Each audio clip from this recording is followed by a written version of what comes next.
On a wet hillside in the north of England, a woman once wrote a letter.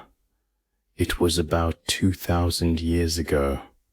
She invited her friend, the wife of another fort commander, to her birthday party on the 11th of September. At the end, in her own handwriting, she added a line.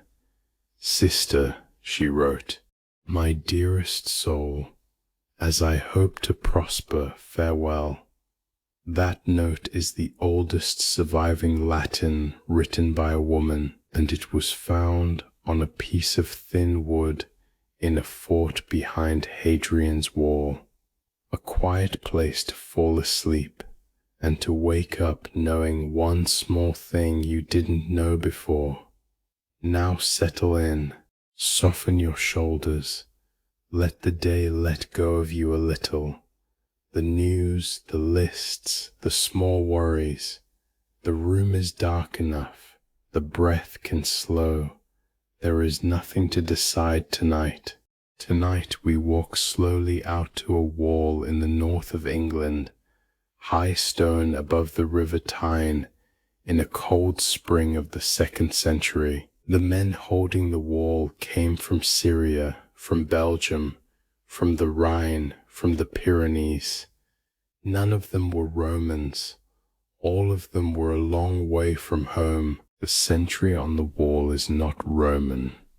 He stands at the corner of a turret, leaning a little into the stones to take the wind off his shoulder.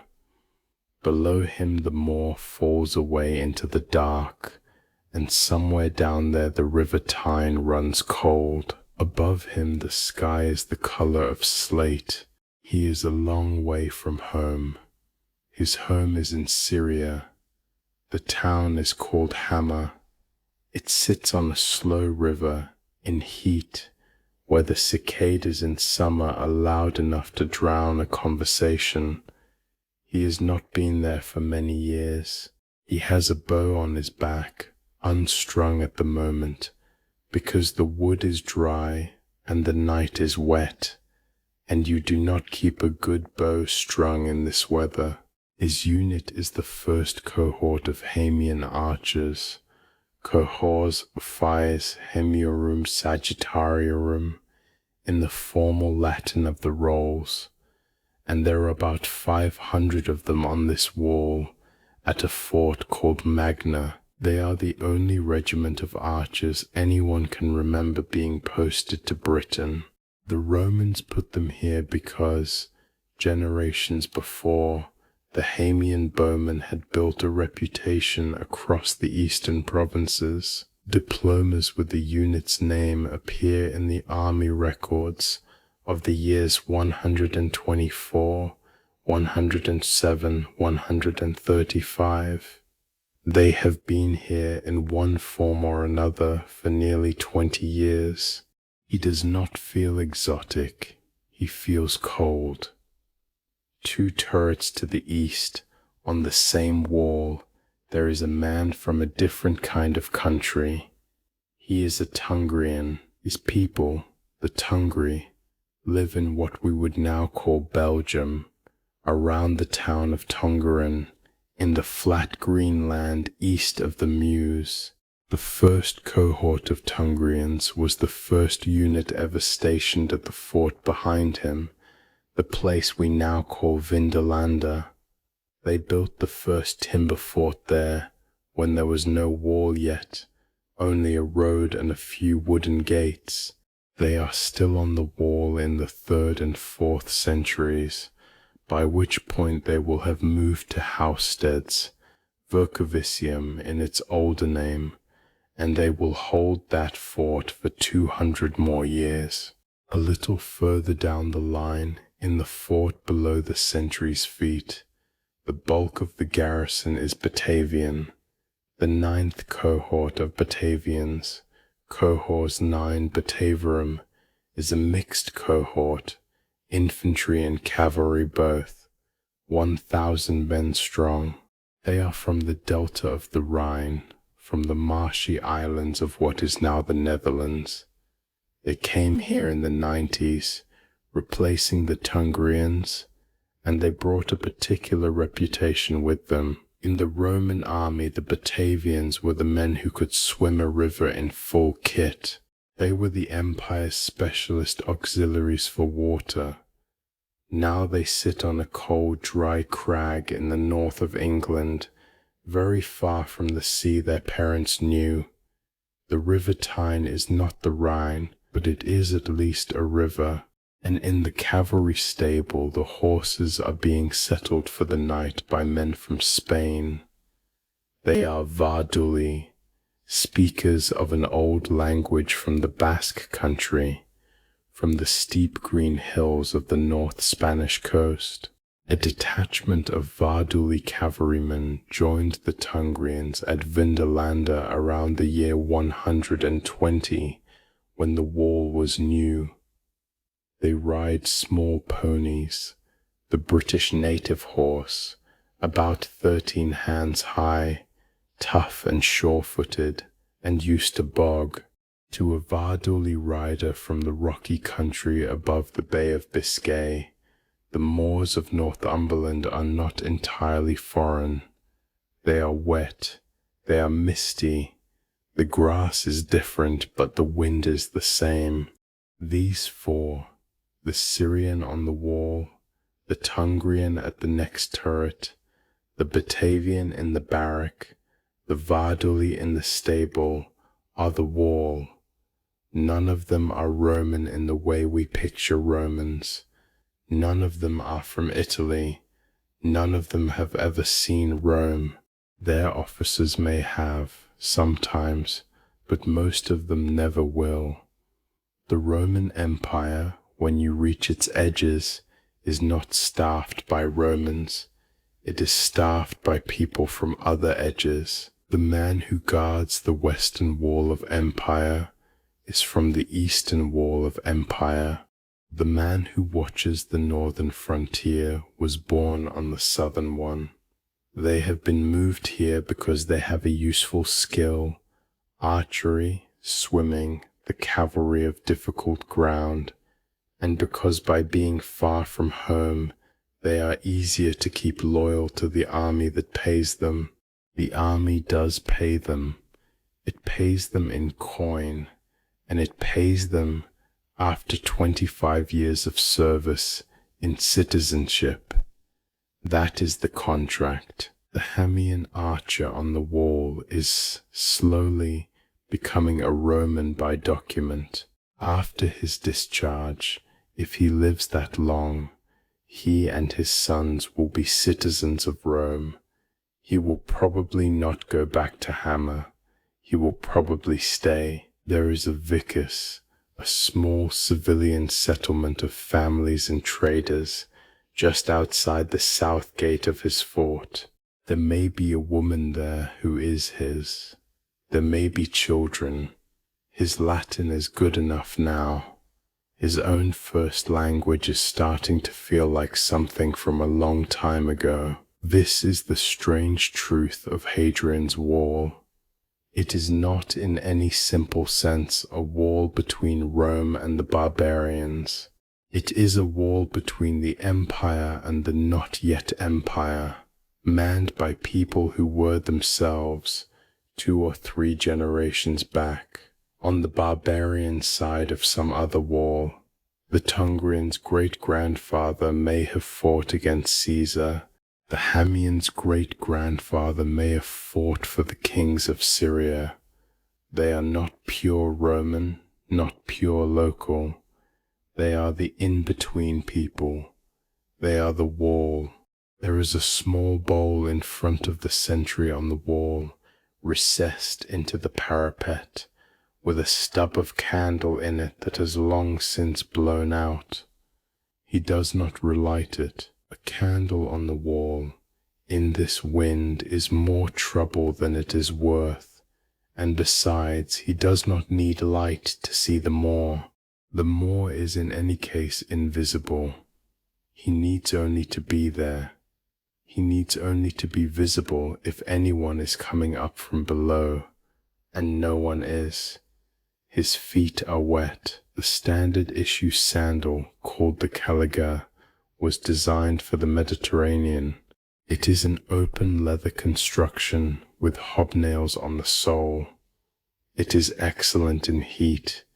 It is poor in February in Northumberland. The men on the wall mostly wear something else, a closed leather shoe, perhaps boots, with woolen socks underneath.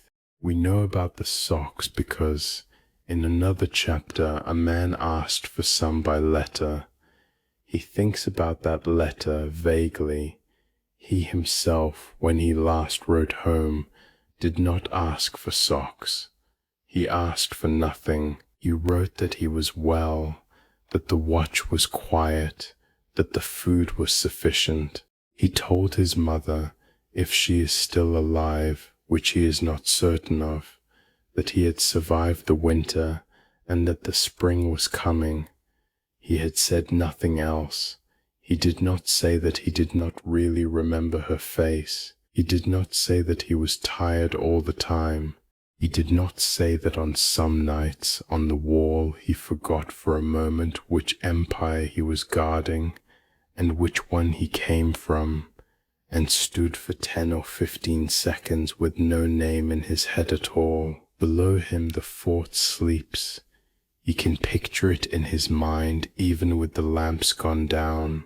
There is the Praetorium, the commanding officer's house in the center, with its central courtyard. There is the Principia, the headquarters building, with the standards in their small shrine, and the strong room where the pay is kept. There are the granaries with their raised floors to keep the wheat dry. There are the barracks in their long rows, each housing a century, 80 men in 10 contubernia.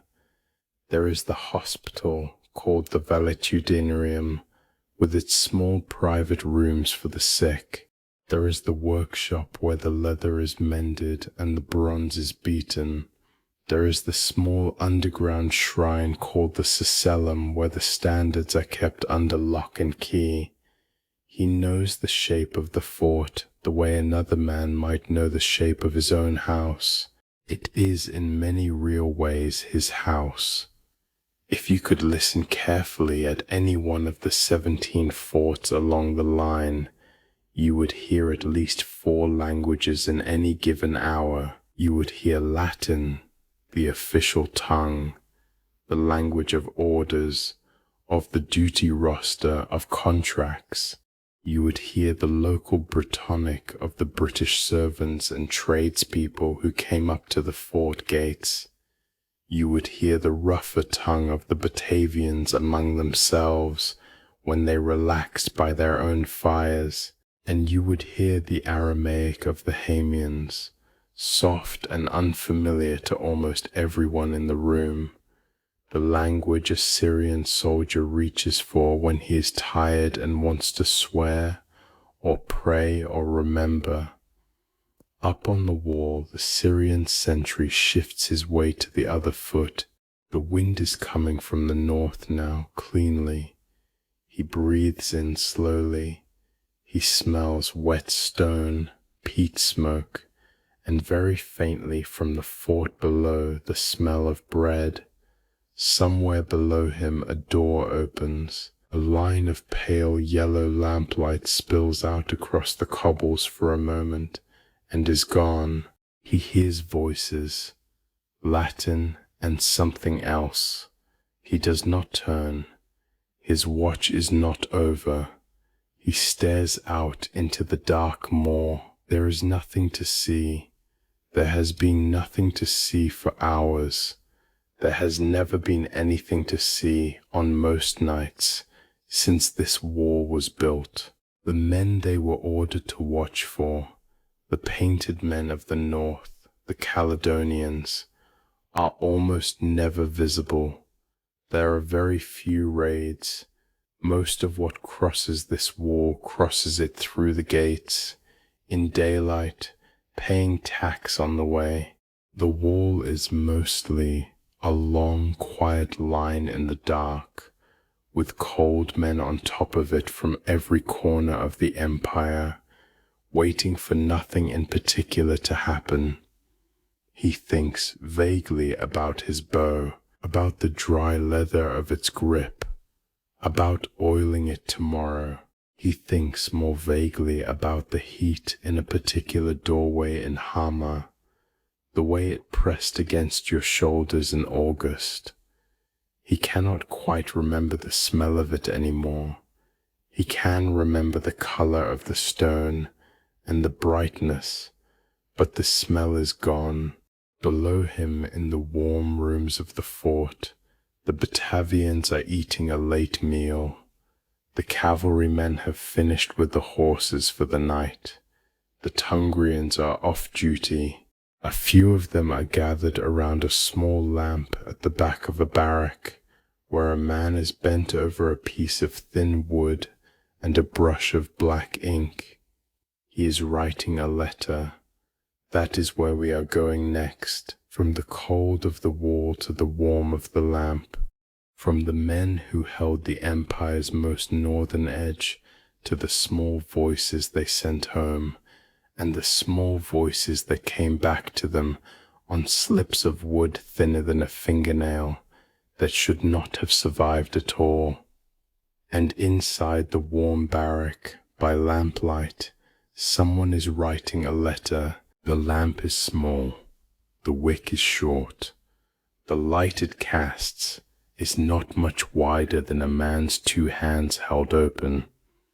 The man writing the letter is not the sentry on the wall. He is a clerk in the prefect's house, in the inner part of the fort called Vindelander, and tonight he is writing for someone else. He is writing for the prefect's wife. Her name is Claudia Severa. She is the wife of an officer called Elias Brocus. They live, with their small son, in a fort somewhere not far from here. She is, very politely, by letter, inviting her friend Sulpicia Lepidina, the wife of the commanding officer at Vindelander, to her birthday party on the 11th of September. The clerk writes the body of the letter in his professional hand. He writes in the formal style.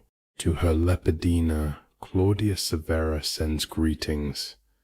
On the 3rd day before the Ides of September, that is, the 11th, for the day of my birthday, I give you, sister, a warm invitation. Please come. You will make the day better by your arrival, if you are there. Greet your Cerealis. My Alias and our little son send him their greetings. The clerk finishes the dictation.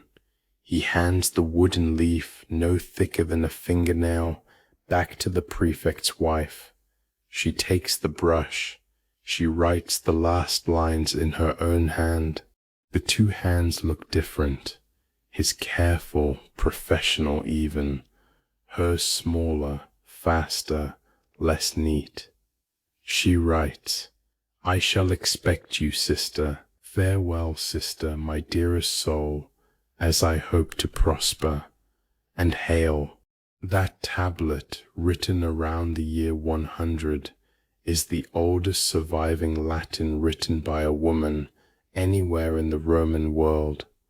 It survived because, when it had served its purpose and was no longer needed, someone threw it into a damp pit at the back of the fort, the pit filled with rubbish, the rubbish filled with mud.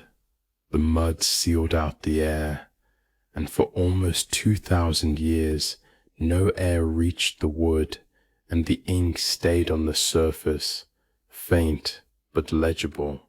We know what one Roman officer's wife wrote to another Roman officer's wife on a slow afternoon, because the empire's habit of throwing things away saved her words. It is one tablet among many. There are over 1,000 of them now. They come from the same fort, from the same damp ground. They are mostly mundane. They are mostly beautiful. There is a tablet number 346 in the modern catalogue that was sent to a soldier on the wall from somewhere far away.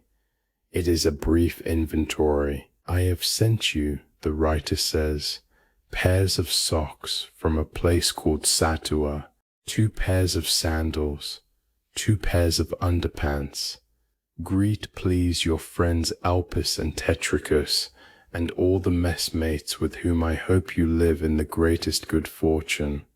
That is a care package. Someone, somewhere, packed up a parcel of woolen socks and underwear and sandals because it was cold on the wall and supply was uncertain, and the soldier they loved needed warm things, and they sent the parcel north. A small note went with it. The note ended in a blessing. There is a particular detail of the socks tablet that is worth pausing on, which is the place name Satua. We do not know where Satua was. It does not appear in any other record. It was probably a small workshop somewhere in the south of Britain that supplied woolen socks to military buyers. Someone visited Satua, or had an arrangement with Satua, and bought the socks and packed them into the parcel and wrote out the inventory. Satua exists in the entire surviving record of the Roman Empire in one line on one wooden tablet, and only because someone wanted to be specific about where their friends' socks were going to come from. There is something tender about that. The empire's mountainous logistics, the grain ships, the legion movements, the road system that ran from Spain to the Black Sea, depended, at the very small scale, on people knowing the names of workshops, of farmers, of cobblers. Satua was somebody's name, almost certainly somebody's village or somebody's house. It is now a single word in damp ink on a thin piece of wood in a museum in London. Then there is tablet 343, a long, slightly irritated letter from a merchant called Octavius to a man called Candidus. Octavius is in the wheat and hides business. He is supplying the army. He writes that he has bought 5,000 modi of grain, about 33 tons, and that he needs cash to pay for it urgently. He complains that the roads are bad. He complains that the wagons would be wrecked if he tried to move it now. He asks Candidus, who is somewhere near the fort, to please advance him at least 500 denarii. The letter has the texture of an email between 2 stressed businessmen at the end of a quarter. It is 2,000 years old. It is recognizably the noise of someone running a business and waiting to be paid. There is a child's writing exercise on another tablet, a single line of Virgil, copied out twice, with the spelling shaky in the same place both times. There is a fragment of a letter where someone refers to a friend as my lord and brother. There is a draft of a strength report. How many men in each century, how many sick, how many on detachment, that was clearly being worked through in pencil with corrections. There is a list of clothes belonging to one specific officer, tunics, 2 of them, cloaks 2, a pair of leggings, a single pair of trousers, which would have been unusual for a Roman to admit to wearing, but the cold makes some concessions. There is even, on one tablet, a complaint about beer, specifically that the beer being supplied to the men is running low, and could a fresh batch please be brewed before morale becomes a problem. That, too, is the Empire off duty. There is another tablet, number 164, that is more uncomfortable to read. It is a military memorandum written by an officer. It describes the way the local Britons fight. The Britons, it says, are unprotected by armor. There are very many cavalry. The cavalry do not use swords, nor do the wretched Britons mount in order to throw javelins. The word translated as wretched Britons is Britanculi. It is a Latin diminutive, Brito, a Briton, made small, little Britons, wretched little Britons. It is the kind of thing one army officer writes to another about the people he is in charge of policing, and it is in our hands now only because at the end of his shift he tossed it into a pit. There are supply lists. There are lists of what arrived in the kitchens: bacon, ham, venison, chicken, oysters carried up alive in damp sacks from somewhere on the coast all the way to a hill fort in the middle of Northumberland. Apples, eggs, honey, garlic, plums, beans, radish, a jar of garum, the fermented fish sauce that flavored almost everything a Roman ate. The men on the wall did not live on plain bread and water. They ate well. There are accounts of British beer being bought, Seruwe, brewed locally from emmer wheat. There are notes about repairs. There are private notes between officers. There are duty rosters that tell us, on a given day in a given year, exactly how many men were sick, how many were guarding the granaries, how many were out cutting timber, how many had been sent on detachment to other forts. There is a child's writing exercise. There is a fragment of a Virgil quotation that an officer scratched out to use the wood for something else. There are letters between brothers, between fathers and sons. There are jokes. There are complaints. They survive because the fort sat on damp ground and the rubbish pit stayed wet, and waterlogged ground keeps wood from rotting.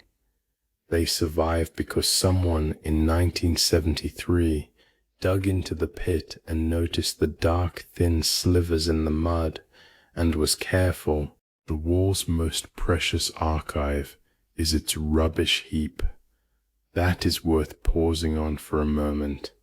The grand inscriptions of the empire, the marble blocks with the names of emperors carved into them, the temples with their dedications, tell us what the empire wanted to say about itself. They are formal, they are public, they are deliberate.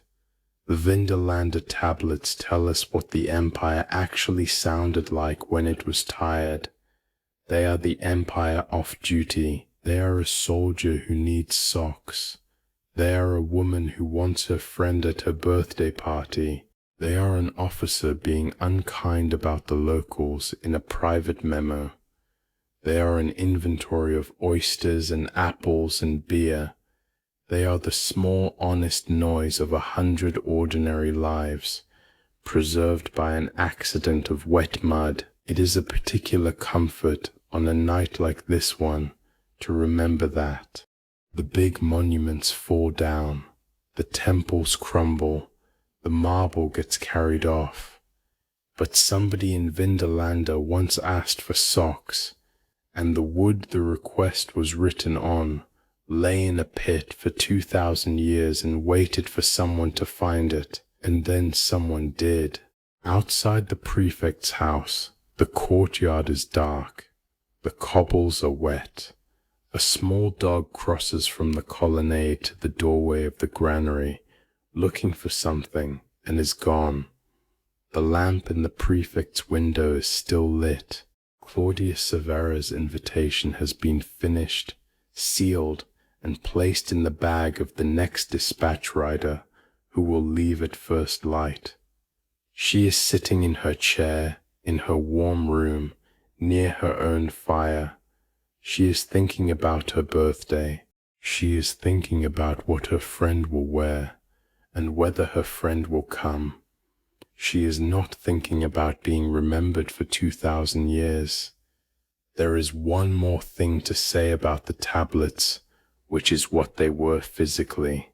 They were thin slivers of wood, birch, alder, sometimes oak, cut to a postcard size, scored down the middle so they could fold, written on in carbon ink, soot mixed with gum and water, with a fine wooden brush. They were the email of the 2nd century.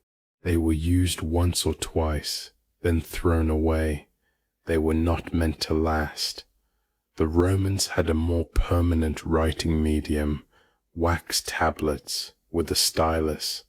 But wax tablets were for things you needed to keep and reuse, like ledger books and contracts. The thin wooden leaves at Vindolanda were the casual medium. They were what a clerk reached for when he needed to write down quickly that the dispatch from Courier had arrived, or that the wagon from Iberacum was late, or that someone in the 3rd century had toothache and needed to be excused from duty. Several thousand of them have been excavated. Many more were thrown into pits that were dug up in later centuries and reused, and the wood rotted, and they are gone forever. We have in the end perhaps the careless 0.1% of what was once written down at one fort in 50 years. The find itself was made in 1973, when an archaeologist called Robin Burley was excavating a damp layer at Vindolanda and noticed thin dark slivers in the mud. He thought at first that they were wood shavings. He took some home. Under a lamp he saw the ink. He realized what he had. The technique for reading them, infrared photography, careful unfolding, painstaking transcription, was developed over the next 2 decades. New tablets are still being found at Vindolanda today, every excavation season, because the wet anaerobic layer that preserved the first batch keeps preserving the next batch. The supply of small Roman voices from this one wet hillside is not yet exhausted. Now imagine the day that produced those letters, from the first cold light, hour by hour. The day at the fort begins before sunrise. It begins in the smallest social unit of the Roman army, which is called the contubenium. A contubenium is 8 men. 8 men share a small room in the barrack. They sleep in it. They eat in it. They keep their kit in it. They cook their rations together over a single small hearth. They take their turns at guard duty together. They march together when the cohort marches. They are responsible to each other. The contubenium is, in many ways, the most important relationship in a soldier's life.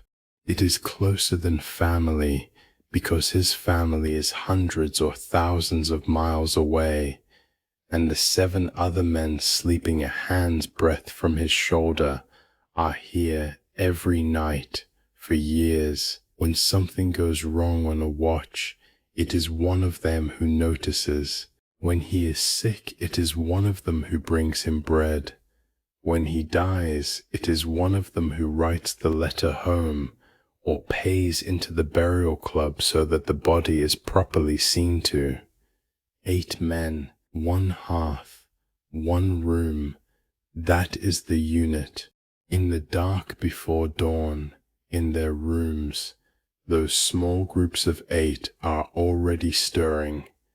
A man at the back of the room is grinding grain. The grain ration is called frumentum. It is wheat. The army issues it raw, by weight, on a regular cycle, and the soldiers grind it themselves with hand querns, small round stones, top and bottom, that turn on a wooden peg. The querns are kept in the room. Every barrack room has at least one. The sound of the quern is the sound of the fort's morning, a low, slow grinding that begins in one room and is taken up in another, and another, and another, until before the sun is up the whole line of barracks is humming softly. The flour goes into the day's bread. The bread will be baked in communal ovens at the back of the fort. By the time the morning watch comes off the wall, there will be warm bread for them, and probably last night's stew warmed again over the same fire. The watch itself does not last all night. The night is divided into shifts. A man might be on the wall for 2 or 3 hours, then off, then on again. A long, unbroken watch in the cold is not a useful watch. A tired sentry sees nothing. So the men are cycled. They come off the wall, walk down the stone steps into the warm rooms behind the south gate, eat something, lie down for a few hours, get up again. The body learns the pattern after the first few months. The body in this kind of life mostly belongs to the schedule. The schedule has another fixture in it, which is the bath. The fort has a bathhouse. It is not in the main square of the fort, because heating the water requires a furnace, and a furnace is a fire risk, so the bathhouse sits a little outside the south wall, against the side of the slope. It is one of the great civilizing luxuries of Roman military life.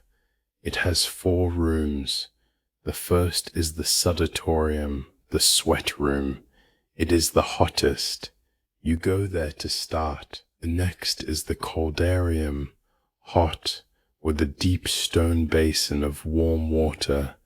Then the tepidarium, only warm. Then the frigidarium, cold for the final plunge. You move through them in order. Going to the bath is a routine. It is also a social occasion.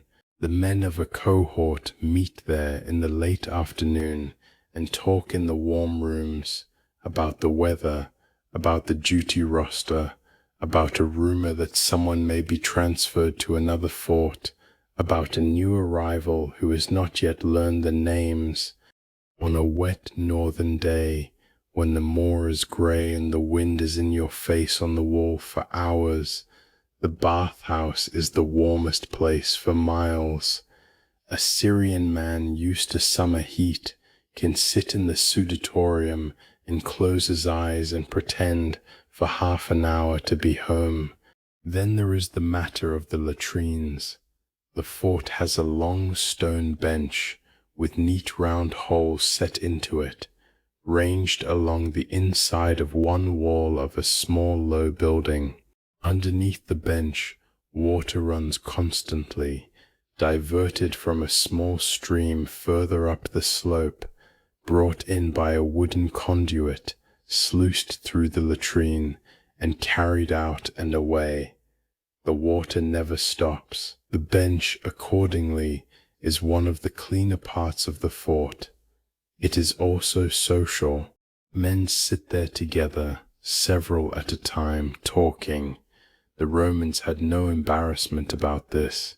The latrine was simply another room in which the army did its business, and the army did a great deal of its business in groups. The Vindelander excavations have produced wooden seats from such latrines. They have also produced the sponges on sticks, called tersoria, that were used in place of paper. The tersoria were communal. There is, in the corner of one latrine, a small stone niche where the sticks were rinsed. The fact that we know this is itself a small wonder. There is also the matter of dice. The men in their free hours play. They play a game called duodecim scripta, 12 lines, which is a kind of distant ancestor of backgammon. They play other games we no longer have full rules for. They play with small bone dice, 6-sided, almost identical to modern dice. A few of these dice have been excavated.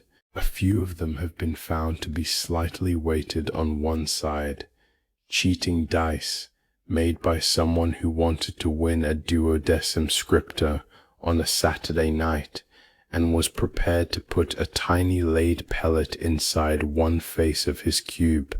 The empire that built Hadrian's wall also produced a cheating bone die for a barracks game in a frontier fort.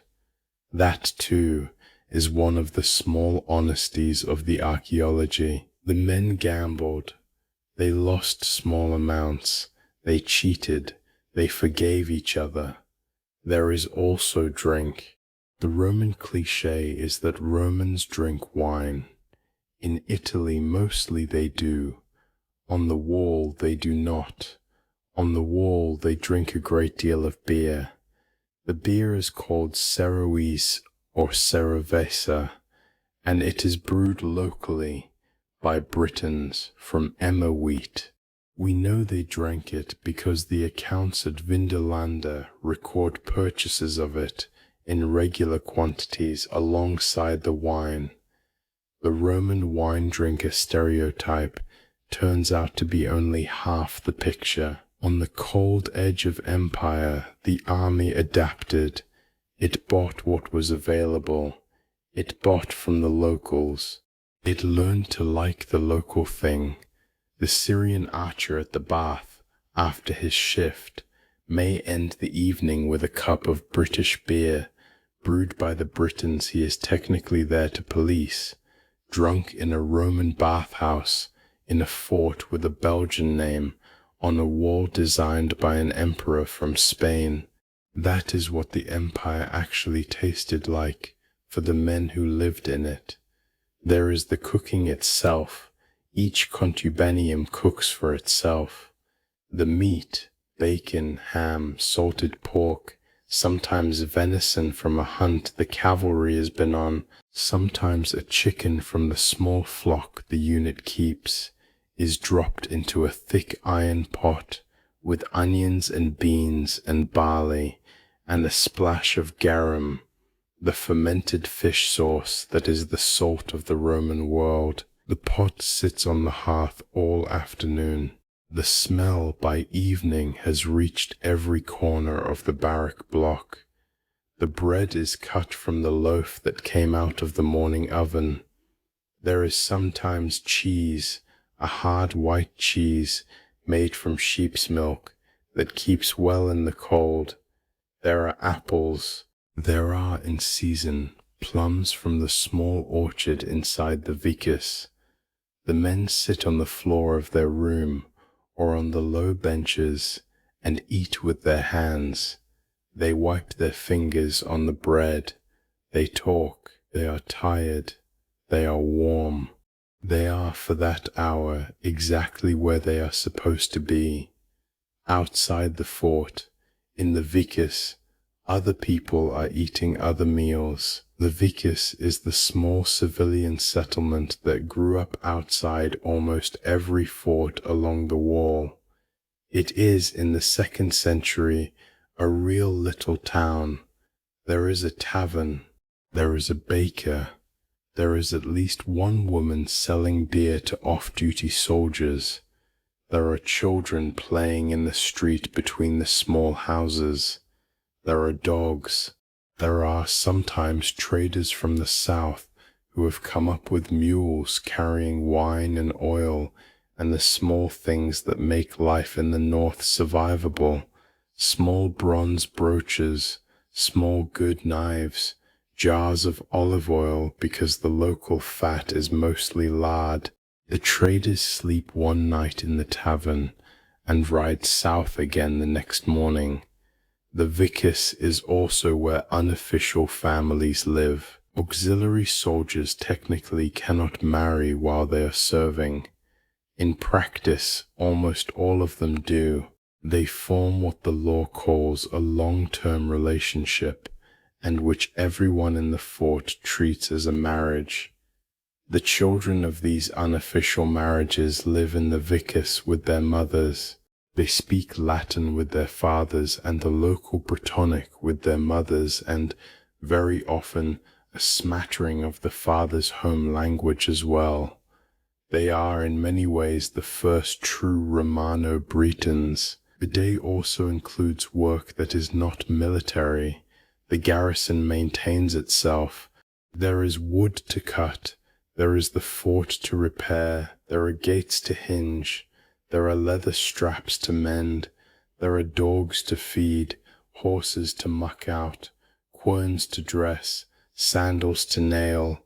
The duty rosters from Vindolanda tell us, on individual days, the breakdown, 20 men sick, 15 on guard at the granary, 10 cutting turf at the river, 6 in detachment at another fort, 2 clerks in the prefect's house. The numbers add up to a real working day. The army is not, mostly, fighting. The army is doing maintenance. The dispatch riders come and go.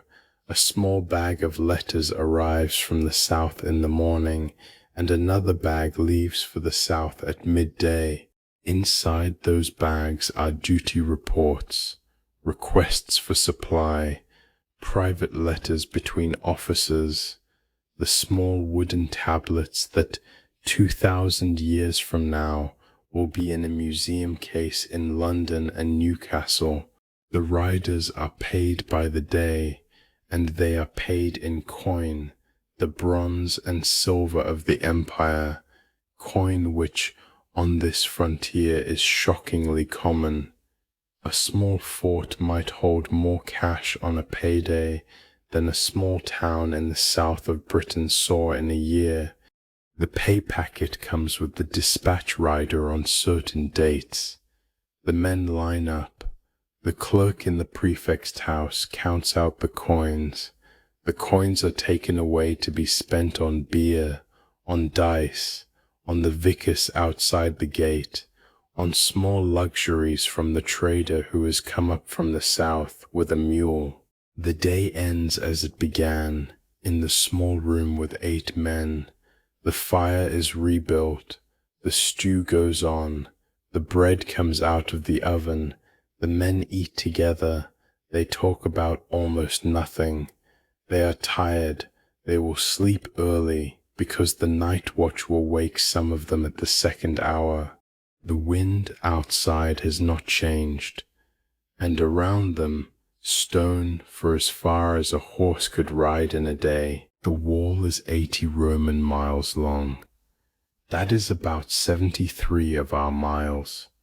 It runs from the river Tyne in the east, at a place we now call Wallsend, to the Solway Firth in the west. It crosses, very deliberately, the narrowest neck of land in northern Britain.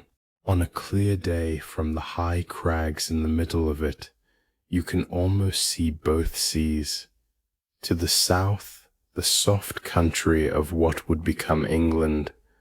To the north, the rougher country of what would become Scotland. The wall sits on the line that, more or less, 2,000 years later, still separates them.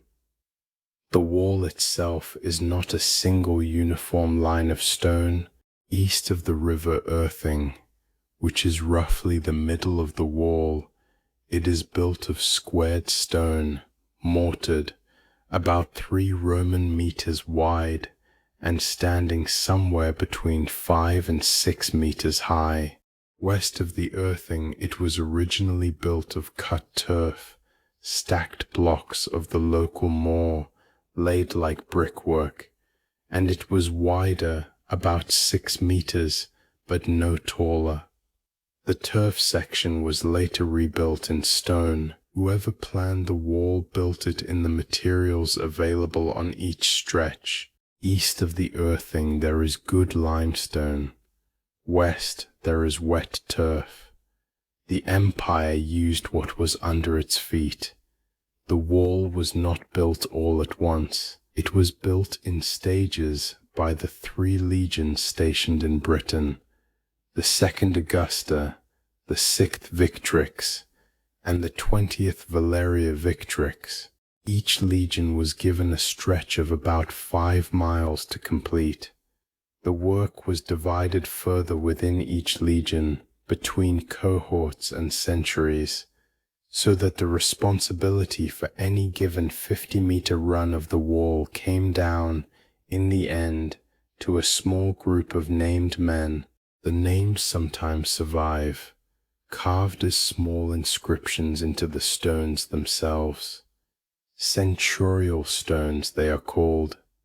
A centurial stone might read, in abbreviation, "The century of Mansuetus built this."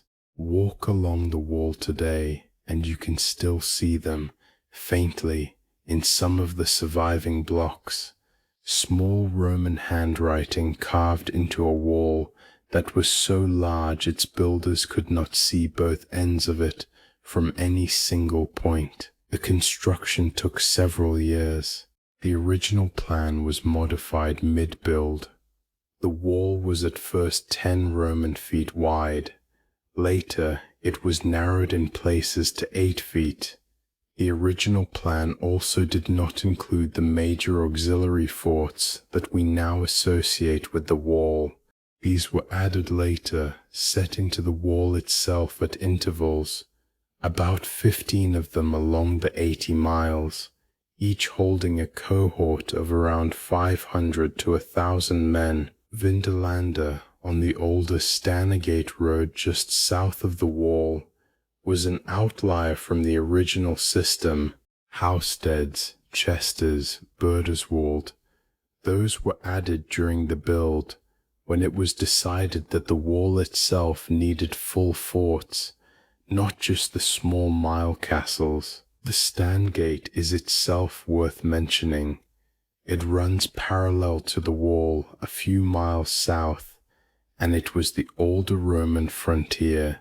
Before the wall was built, the Stangate had been the northern road, with a string of small forts along it.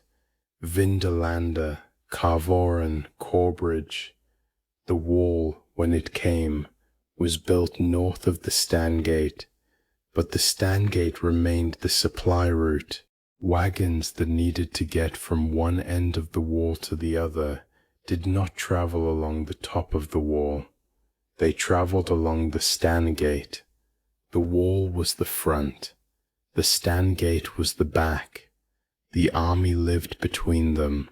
Along the wall, at every Roman mile, there is a small fortified gateway called a mile castle.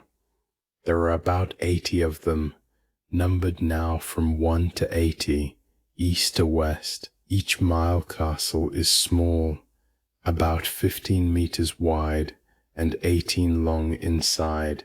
The walls of the mile castle are themselves up to 3 meters thick and stand 5 or 6 meters high to match the wall they sit in. Each has 2 gates. One faces north, through the wall, out into the country the army was watching. One faces south, into the country the army held. A small garrison of 8 to 30 men lived in each mile castle, with a few rooms, a small store, sometimes a small hearth, and the long quiet duty of opening and closing the gate. Between each pair of mile castles, the wall is broken twice more by smaller structures called turrets. A turret is just over 4 meters square inside. It is a short tower with a wooden floor above and an open roof.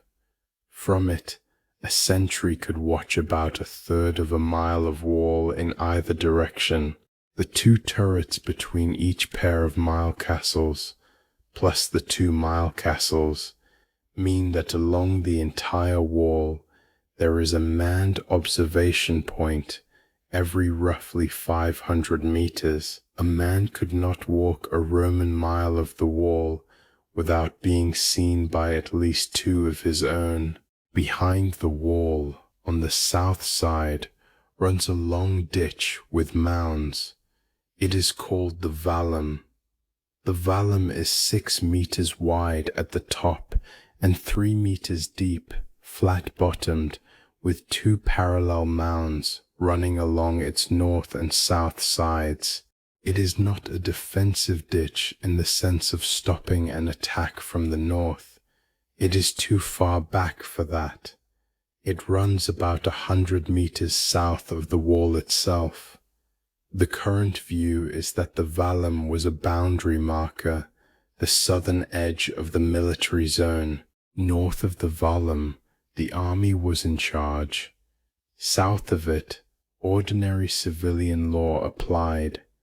The vallum was the line behind which you were no longer in the army's country. You could not cross it without passing a guard post. Most of what crossed the wall in any given week was not a raid. Most of what crossed the wall was paperwork. A wagon of cattle being driven south to a market. A trader with a mule and a load of wool. A messenger with a sealed bag. A farmer with sacks of grain to deliver to the fort. A man going to visit a brother in the south. They crossed at the Mile Castle gates. At the gate, an auxiliary opened the wooden door. The traveller stated his business. The clerk in the Mile Castle, who in the daytime sat at a small table inside the gate, wrote down what was passing through and, where appropriate, collected the tax. The empire had a customs regime. Goods that crossed paid a percentage. Goods that did not declare were confiscated. The wall on most days was a customs post. It was on most days less the edge of war than the edge of paperwork. This is one of the slower, less dramatic truths about the wall, the version we sometimes picture from later stories, the desperate defenders, the painted northern raiders, the nighttime fire arrows, almost never happened. The wall was very large, very expensive, very visible, and very quiet. The Syrian archer on top of it, who we left in the first chapter, was watching for something he was unlikely ever to see. He was being paid year on year to be present on a hill, to be visible, to make the empire's presence undeniable. The wall was a statement as much as a weapon. It said, "From here south, this is Rome." It said, "To cross here you ask permission."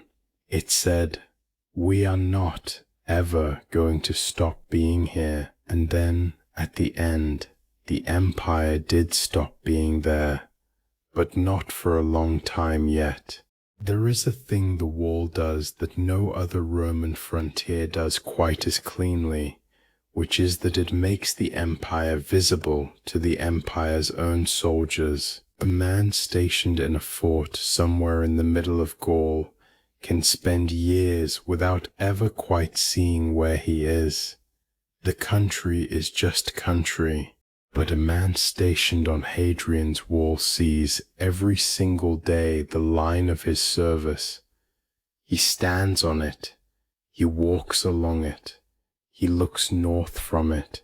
The wall in this sense is partly a piece of psychological architecture, a way of telling the men who guard it daily that what they are doing matters, because here is the visible shape of it.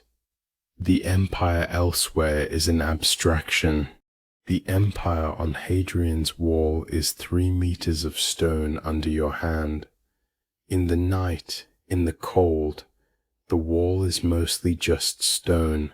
Stones cut to a regular shape by men working in 5-mile sections, every legion taking its allotted stretch, every legion carving a small mark into the masonry to show its work.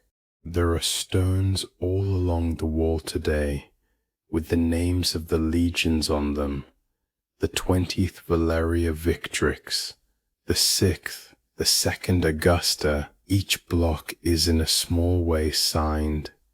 The wall is the largest signature anyone in Britain has ever written.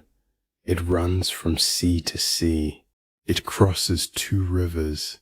It climbs the highest crags in Northumberland. It descends through wet bog in the west. It is even now, after 1800 years of weather and quarrying and farm walls, the largest single thing in the British landscape that anyone made. It is worth lingering on the man for a moment. Hadrian was not a young emperor when he ordered the wall. He was 46. He was, by Roman standards, well-travelled. He had served as a young officer on the Danube. He had governed in Syria. He had walked through Egypt. He had been adopted by the previous emperor Trajan, who had spent his reign expanding the empire to its largest size, pushing east into Mesopotamia, north into Dacia, south into Arabia. Hadrian, when he took the throne in the year 1117, did the opposite.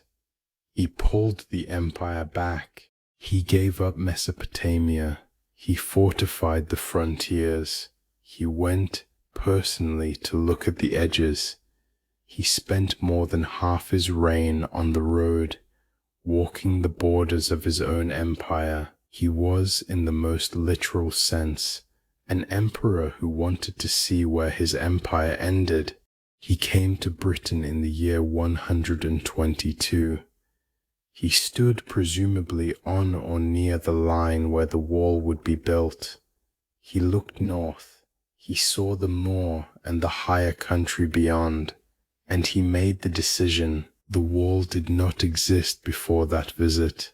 It was built because one man, after walking the entire perimeter of his world, decided that this particular hill in this particular country was as far as the empire needed to go. After Britain, he went on. He saw the Rhine frontier. He saw the African frontier. He saw the Black Sea. He buried his closest friend, a young man named Antinous, in the Nile. He died in the year 1308 at his villa outside Rome, 16 years after he had stood on this hill, having seen more of his empire than almost any other emperor before or after him. The wall outlasted him by 300 years. The wall outlasts him still, and it was made because one emperor, a man called Hadrian, looked at a map in the year 1222 and said, "Here and along that long line, not only men but animals. Behind the wall, in the dark, an animal stirs. It is a horse. The horse is small. By our standards, it is barely a horse at all, about 13 hands at the shoulder, the size of a sturdy modern pony. We know this from the bones. Archaeologists at Vindolanda and other forts along the wall have measured the leg bones of the horses found in the stables and around the cavalry barracks. The bones tell a consistent story. The Roman cavalry horse in Britain was small, tough, broad in the chest, sure-footed in bog, and well suited to wet, rough country, where a tall, thin southern horse would have broken a leg in its first month. The horses were probably bought locally from the British, who had been breeding small native ponies for centuries before the Romans arrived, and trained for the cavalry's needs. The Varduli cavalrymen from the Basque country, who joined the Tungrians at Vindolanda around the year 1020, did not ride the horses they had grown up with. They rode British ponies. A man from the steep green hills of northern Spain, used to a different kind of saddle and a different kind of weight under him, learned in his first months on the wall to read a wet bog the way the British did. He learned which clumps of moor grass could be trusted, which could not. He learned which ridges held in wet weather and which slid. He learned the small sounds the pony made when it sensed bad ground. In the stable now, the ponies are quiet. They are tied in their stalls along one long wall of the barrack. The smell is warm and sweet. Straw, leather, the slight steam of horses settled for the night. One of the men is going down the line with a wooden bucket, checking water. The buckets are wooden and bound with iron. The straw is fresh. The stall floors are wood over earth, with a slight slope so that what runs off runs out. The stable itself is one of the better built parts of the fort. The Romans took the welfare of cavalry horses seriously. The floor of the stable is wood, laid over a layer of charcoal, which absorbs moisture and odor. Beneath the charcoal is a slope, draining toward a small ditch outside the stable wall. The arrangement keeps the stalls dry, which keeps the horses' hooves healthy, which keeps the cavalry effective. Horse hooves on a wet northern frontier rot easily. A fort that does not look after its stable floors does not have working cavalry for long. The Vindelander excavations have, in places, recovered the exact wooden boards, the charcoal layer, even the small worn grooves where the horses stood for years on end and shifted their weight. The horses ate barley, mostly with some hay. The barley was grown locally. The hay was cut in summer from the moor meadows around the fort. A working military horse eats about 10 kilograms of feed a day, multiplied by 50 horses in a cavalry barrack, multiplied by 365 days, and you have a logistical problem the army solved by maintaining its own farms in the territory just south of the wall. There are excavated field systems near several wall forts that look like cavalry feed agriculture. The wall, in this sense, was not only a military line, it was a landscape system. A wall, a fort, fields, mills, stables, dispatch riders, supply roads, all linked together to keep a few hundred horses fit.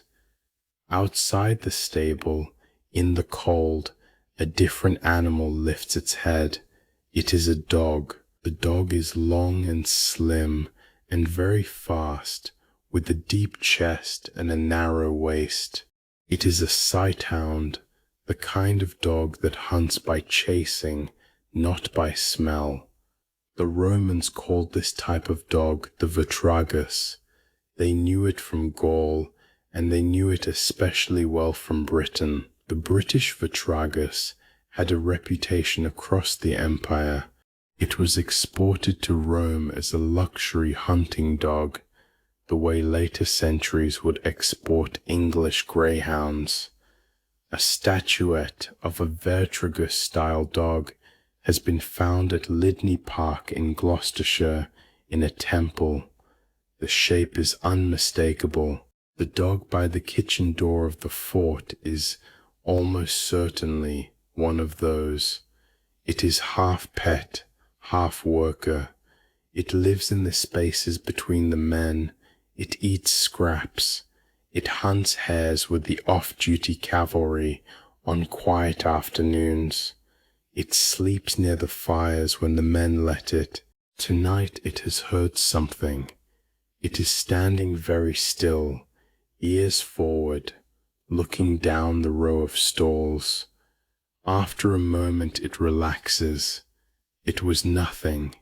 It curls back down on the straw. There are other dogs too, heavier ones with thicker coats, kept for guard. There are excavated dog bones from Vindelander that come from at least 3 different sizes of animal: the tall, slim sighthound, a medium working dog, and a small dog like a terrier. There were probably pet dogs in the officers' houses with names. There were probably working dogs around the granaries to keep down rats. There were dogs that lived their whole lives inside the walls of the fort and never saw the moor. Outside, beyond the south gate, the cattle are folded for the night. The fort owns some, and the local farmers run more. The cows are short and dark and shaggy, native British animals. They graze the south side of the vallum during the day. They are brought inside before dark. The wolf is still in the hills of northern England in the 2nd century. The wolf will be here for another 1500 years. The cattle are not left out. There are sheep too, a great many sheep. They scatter across the lower moor in the daytime, watched by a boy from the vicar's, and at night they are penned. The wool from those sheep, year on year, is woven into the cloaks and tunics that the army wears. The army on the wall is in part clothed by the country it watches. There are pigs. The pigs are housed in their own small enclosure on the south side of the fort, near the kitchens, because they are easier to feed there. They eat the scraps from the conjubania, plus acorns from the small woods that still cover parts of Northumberland in the 2nd century, plus whatever the kitchen does not need. In autumn the pigs are slaughtered for bacon and ham. The bacon and ham hang in the smoke of the granary roof for weeks, curing slowly. By spring the rafters of the granary are heavy with cured meat, and the air in the building smells of wood smoke and salt. There are chickens. Each unit more or less keeps a small flock. The chickens roost in lean-to coops against the barrack walls, lay in the morning, are eaten when they stop laying. Their feathers go into stuffing for cushions, into fletching for the rare arrow that needs it, into small comforts.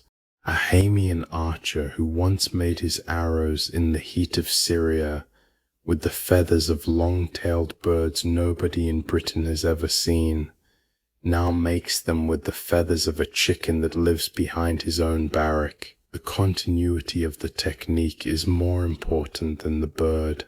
There are mice in the granaries. There are rats. There are accordingly cats.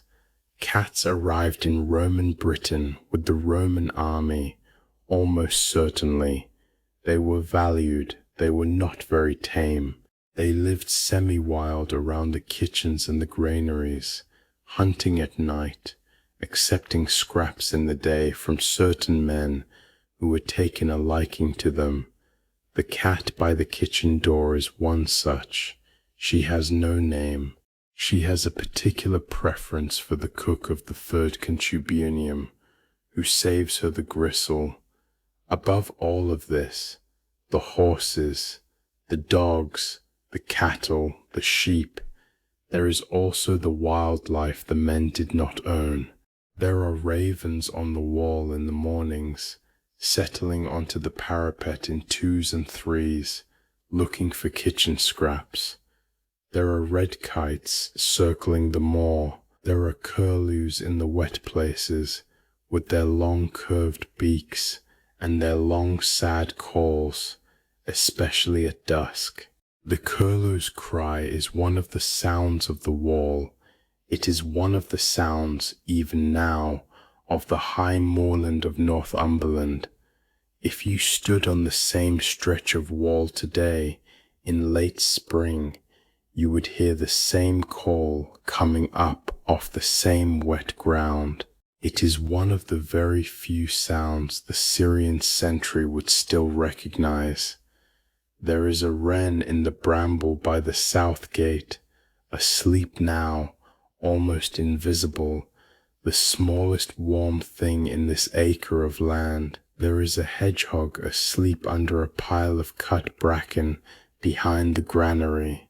There is a barn owl somewhere in the country south of the vallum, hunting tonight along a hedge, pale, silent, soft-edged in the dark, the shape that the men on the wall sometimes catch a glimpse of, moving across the moor, and cannot quite believe is real. There is, somewhere not far from here, a vixen with cubs in a den under a fallen birch. The vixen has been hunting at the back of the vicar's midden since the snow went. She is fat and well. She avoids the dogs. She knows the patterns of the fort better than the prefect knows them. There are otters in the rivers. There are salmon in the Tyne. There are eagles then in some of the higher hills. There are bears in some of the wilder places. The bear will be in Britain for several more centuries. There are wild cats. There are pine martens. There is around the fort a much louder country than the country we have today.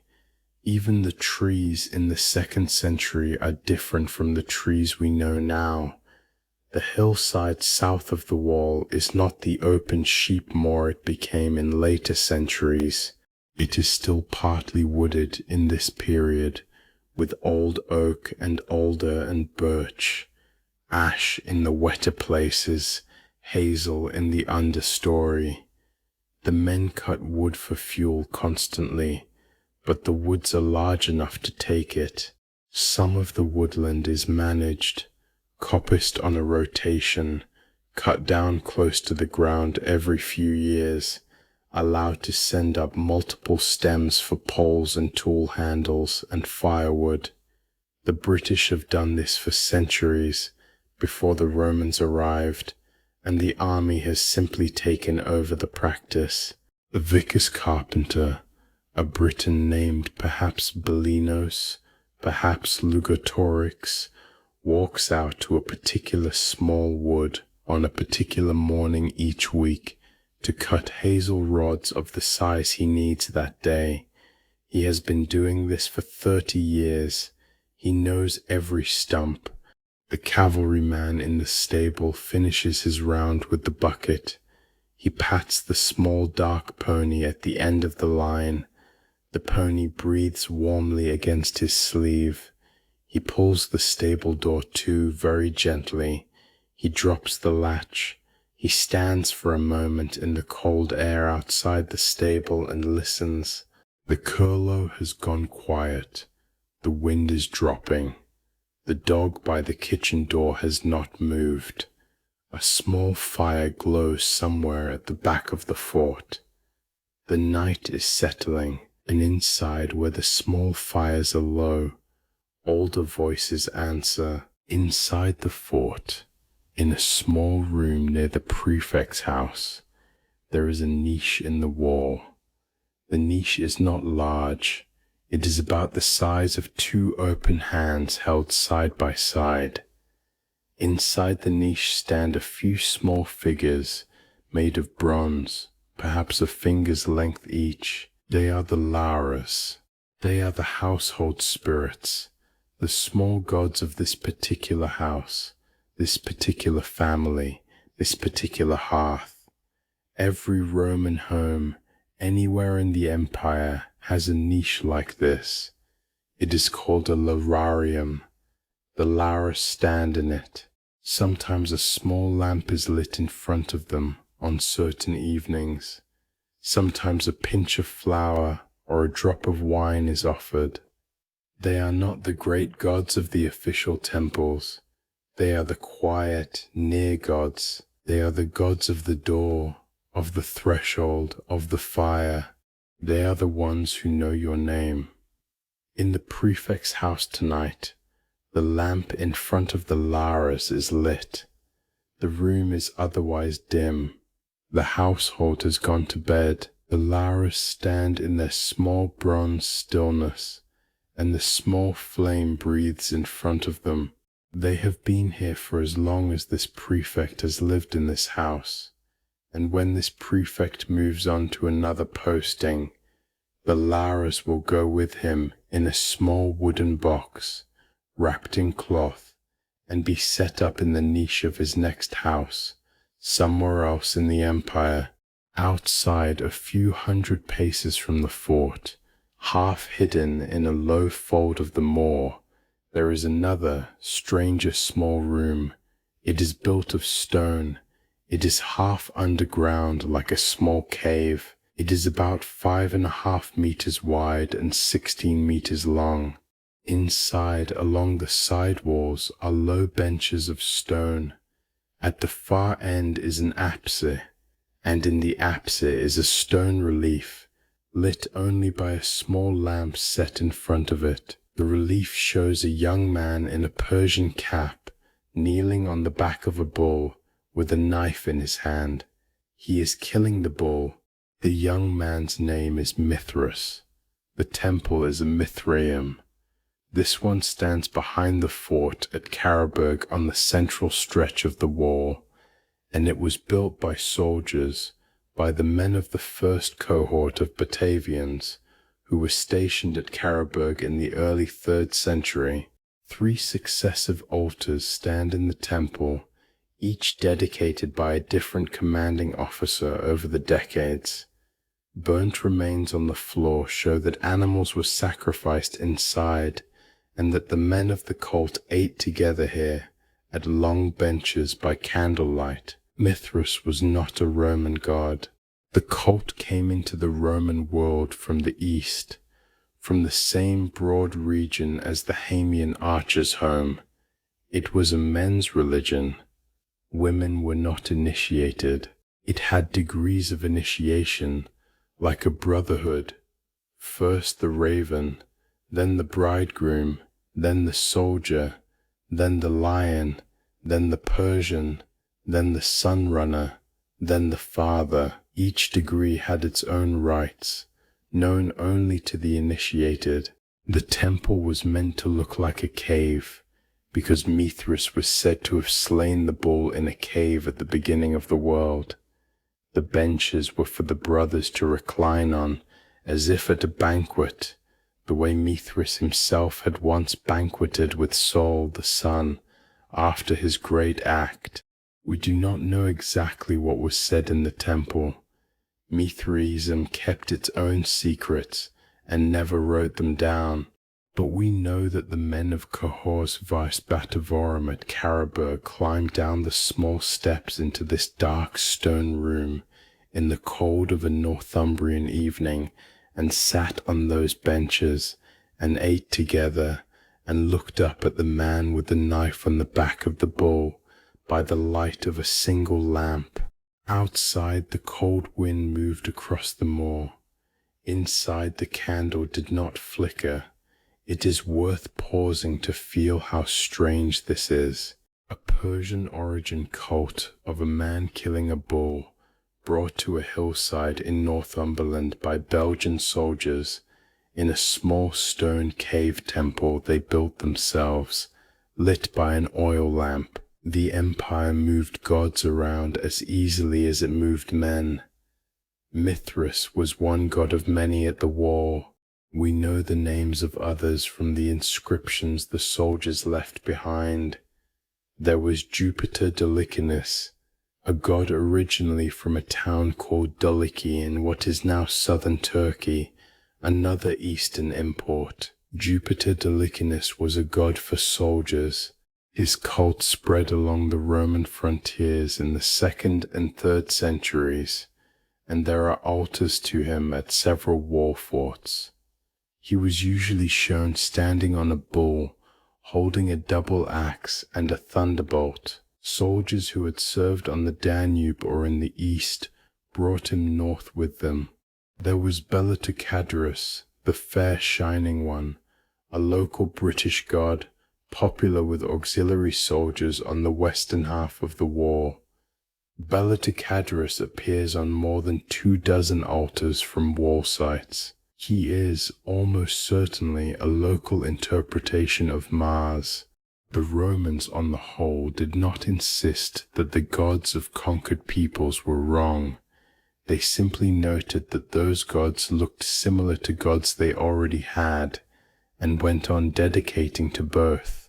There was Cucidius, another local British god, especially favoured at the western end of the wall, near a fort called Bewcastle, which became known as Fanum Cucidii, the shrine of Cucidius. There was Antoniciticus, with a temple at Benwell just outside the fort there. He seems to have been a young god, perhaps Celtic, with no equivalent anywhere else. There are altars dedicated to the genius of this place, to the spirit of the particular fort, the particular gateway, the particular section of wall. The Romans believed that places had their own indwelling spirits, and they liked to acknowledge them. Above all of this, of course, there was the official Roman religion of the army, the standards, the cult of the emperor, the parade days on which the standards were anointed with oil, and the emperor's birthday was celebrated. The eagle of the legion, kept in the small underground shrine called the Cicellum, was itself an object of devotion. The men were not always devout, the men were not always sincere, but the army was, at every level, a religion as much as it was a job, and the standards in the Cicellum were the standards under which a man's grandfather had sworn his oath, and his great-grandfather before him. To be in the army was to be inside this particular thicket of small and large gods, every one of them with a small place in the day. Just outside the fort, a few minutes' walk from the Mithraeum, there is also a spring. It comes up out of the ground beside a small wood in a low fold of the land. The water is cold and clear. The Britons have always known about this spring. The Britons have always known that springs are sacred, that water coming up out of the dark earth is a kind of voice from underneath. The Britons named the spirit of this particular spring Coventina. The Romans, when they arrived, did not argue with her. They built a small stone shrine over the spring.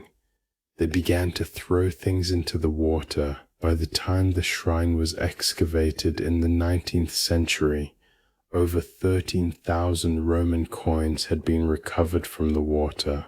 By later counts, the number is closer to 16,000.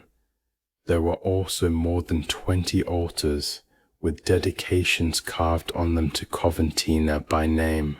There were small reliefs of water nymphs, a male statue head, incense burners, broken pottery, brooches, finger rings, small things thrown by individuals as private offerings, 16,000 coins, one small spring behind one quiet fort on a moor most of the empire never heard of.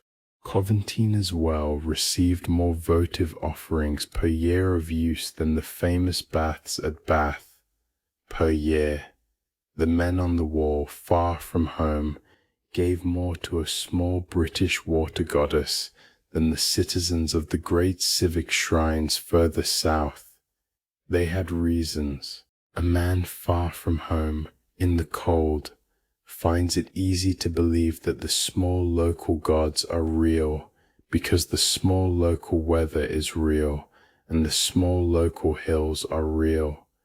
The wind from the moor is undeniable.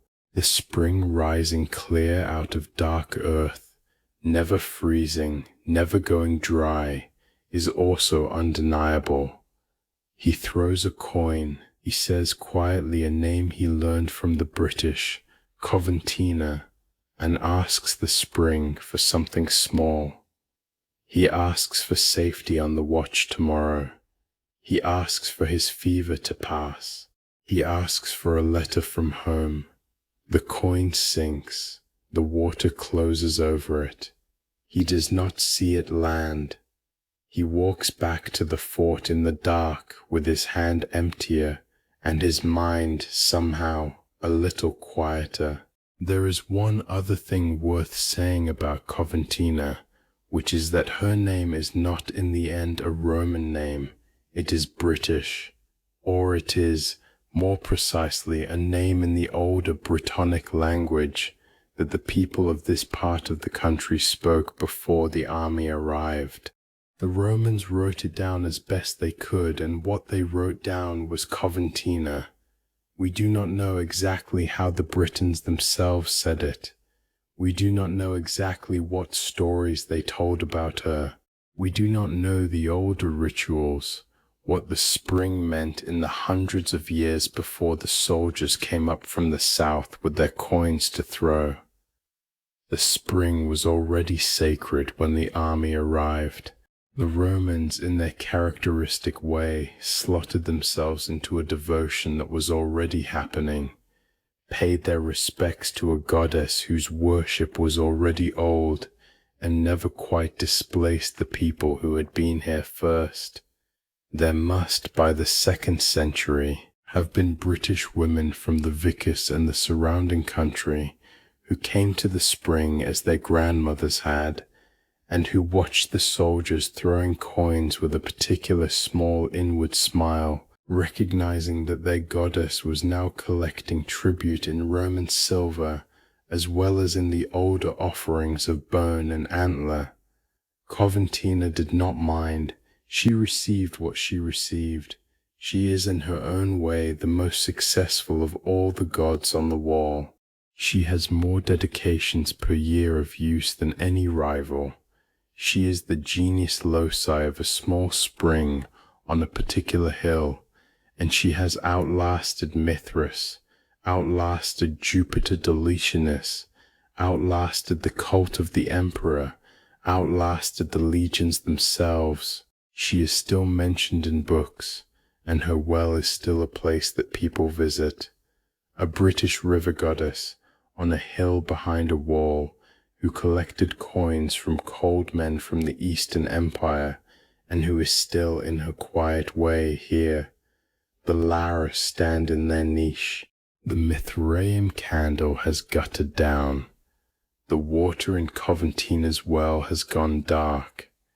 Outside, the wind across the moor has not changed. The night has settled now. The wind from the north has dropped. The moor below the wall lies very still.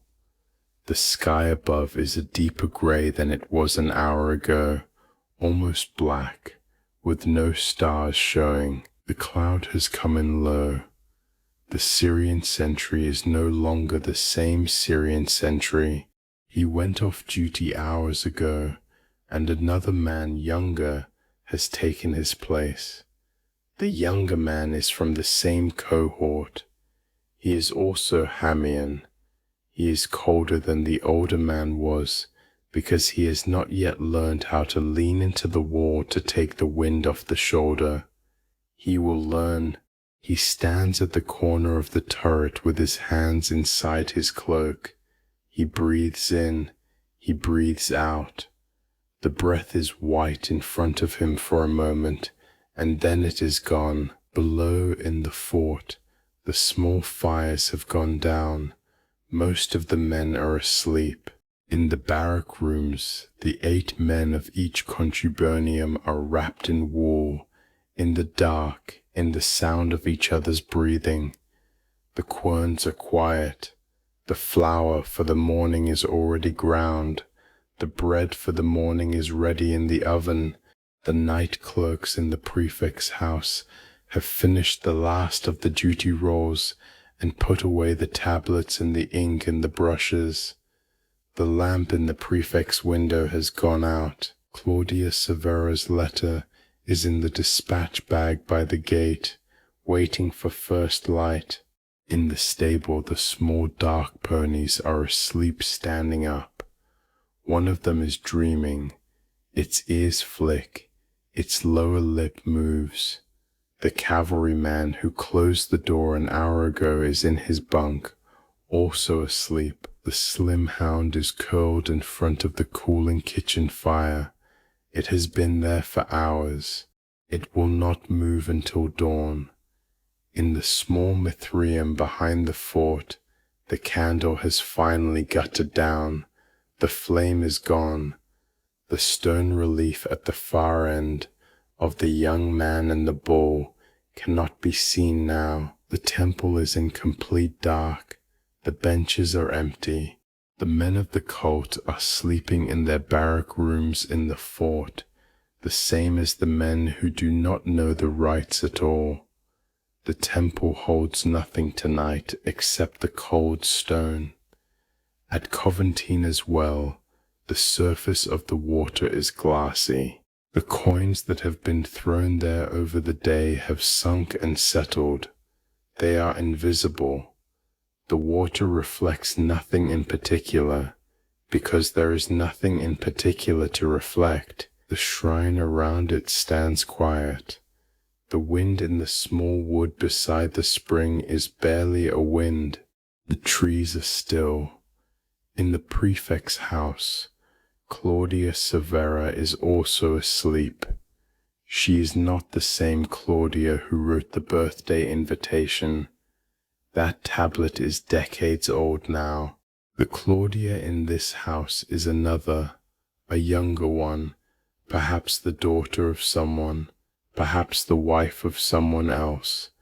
The names do not entirely matter. There is in every generation of fort a Claudia in the prefect's house. She is in some way the keeper of the small civilized things in the place. She is the one who has the linen kept clean, and the cooking pots polished, and the lamps in the lararium tended. She is, in her quiet way, as much a part of the fort as the men on the wall. Tonight she is asleep.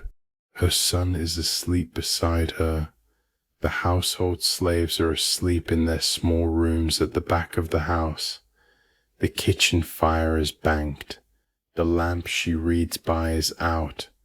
In the stable the small dark ponies are still asleep, standing up, as they have been for hours. Their nostrils widen and contract very slightly with each breath. Occasionally a tail flicks at nothing. They are dreaming perhaps of long runs over wet ground, perhaps of nothing at all. We do not know what horses dream. The dog by the kitchen fire shifts position once, then lies still again. The cat by the granary door is awake. She is the only awake thing in the fort besides the night watch. She is hunting slowly in the dark spaces between the buildings. She moves 3 steps, stops, waits, moves another 3. Mice. There is always a mouse in the granary's outer wall. She is patient. She has all night. On the wall itself, the long line of stone stretches east and west into the dark. The mile castles are mostly closed. A small fire burns in the room of each mile castle, low, kept alive by the night watch, but kept low so as not to ruin the dark vision of the man on top. The turrets are mostly empty.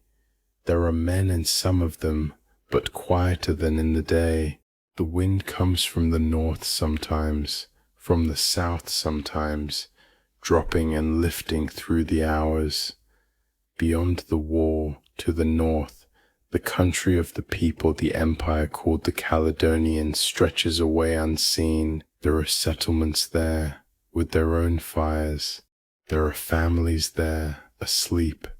There are dogs there, and cattle, and small cooking pots cooling, and small children sleeping under wool blankets. The painted men the army was warned about are mostly tonight in bed. They are not coming. The watch on the wall is again a watch for something that is not going to happen. To the south, the country the army holds is also quiet. The roads are empty. The Stan Gate, the older road that runs parallel to the wall a little to south, is dark. The vicar's outside the fort, the small civilian settlement where the families of soldiers live, where the trader from the south parks his mule, where the woman selling beer keeps her small house, is dark too. A lamp here or there in a back window, a small dog barking once at something unseen and then stopping, the very small noises of a small place at night. In the hospital, the valetudinarium in its small wing on the west side of the fort, 3 men are asleep in 3 small rooms. One has a fever. One has cracked ribs from a fall on the wall last week. One has a wound on his leg that has been slow to heal. The army doctor, a man trained in Alexandria perhaps, or in Rome, sleeps in a 4th room across the corridor. He will be up at first light to check the dressings. The valetudinarium smells faintly of vinegar and willow bark. The Romans knew how to clean a wound. They knew how to set a broken bone. They had a kind of opium for serious pain.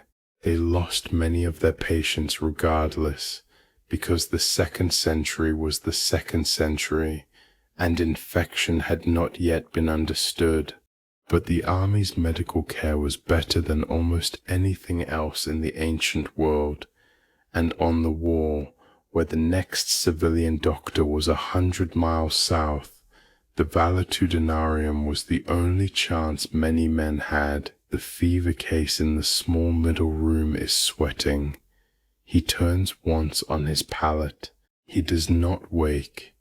The orderly at the end of the corridor, who has been on duty since dusk, gets up and walks softly down to look in on him. He puts a hand on the forehead. He says nothing. The fever is the same as it was an hour ago. He returns to his chair.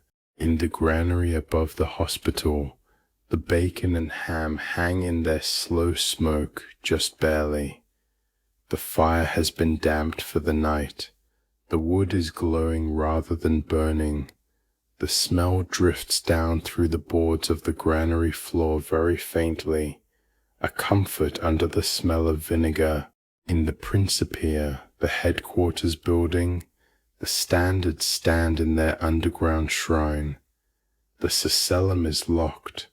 The strong room beside it, where the pay chest sits, is also locked. The keys are with the duty centurion of the night, who is at the moment asleep in his quarters.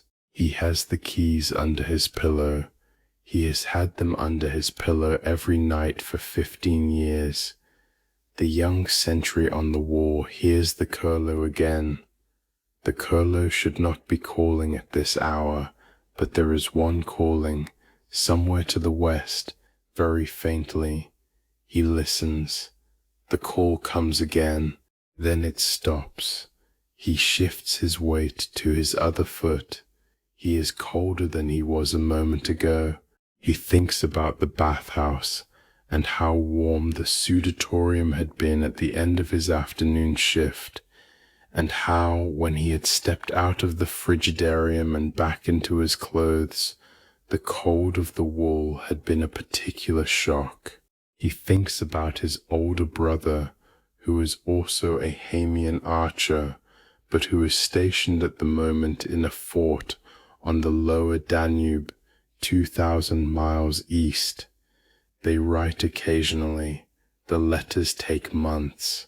He has not seen his brother in 7 years. He wonders vaguely what his brother is doing at this exact hour.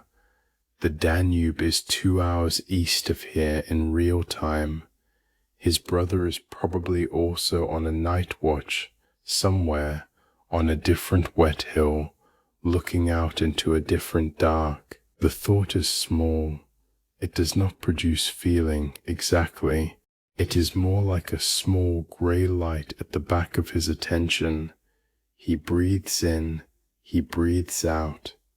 The breath is white again, briefly, in front of him. Inside the prefect's house, the small dog has come out from under the table and curled up on a folded woolen blanket near the embers of the kitchen fire. The kitchen slave who lived in this house 20 years ago is gone, moved on, freed perhaps, or dead, the records do not say, and the new one is asleep upstairs. There is nobody in the kitchen. The dog sleeps with her head between her paws. The fire breathes once or twice an hour, no more. Outside the south gate, in the Vicus, the tavern's last lamp went out an hour ago. The beer seller's house is dark. The trader who was passing through tonight, on his way south with a small string of mules carrying tin from the western mines, is asleep on a wooden bench in the tavern's back room. He paid in copper for the bench. He will be on the road again at dawn. In the small house at the end of the Vicus's only street, a woman is awake, briefly, with a small child who has woken crying. She puts the child on her shoulder. She walks the few steps of the small house, back and forth, until the child is asleep again. She returns the child to its crib. She lies down. The wind outside has dropped further. She listens to it not blowing for a moment. Then she is asleep too. The Vicus settles back into its small, even breathing. The moor below the wall is invisible now. The fort behind him is silent. The Mithrium is dark. The spring is dark.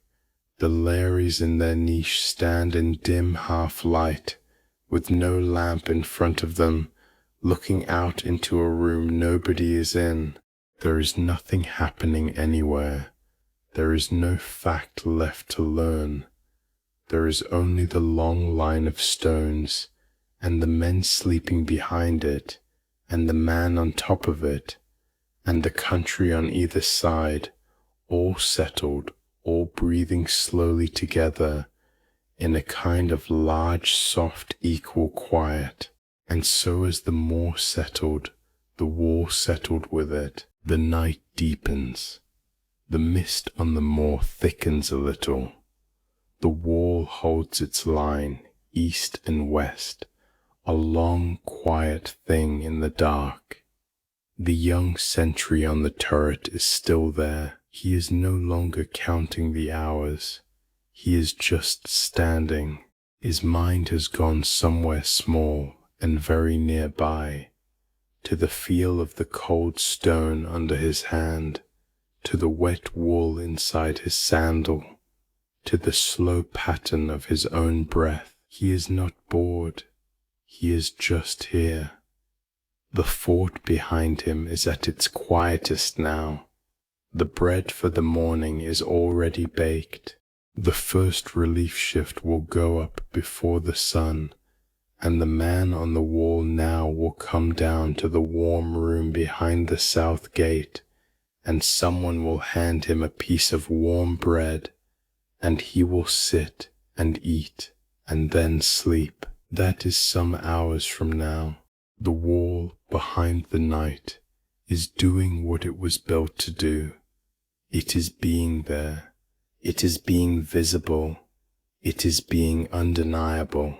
From this hilltop, in this exact spot, the empire reaches in every direction, to the south through the soft country of Britannia and over the sea, down through Gaul, down through the Alps, into Italy, and east, all the way through the eastern provinces, to the Hamian archer's hometown of Hammer, on its slow river, and the man on the wall is the empire's furthest north.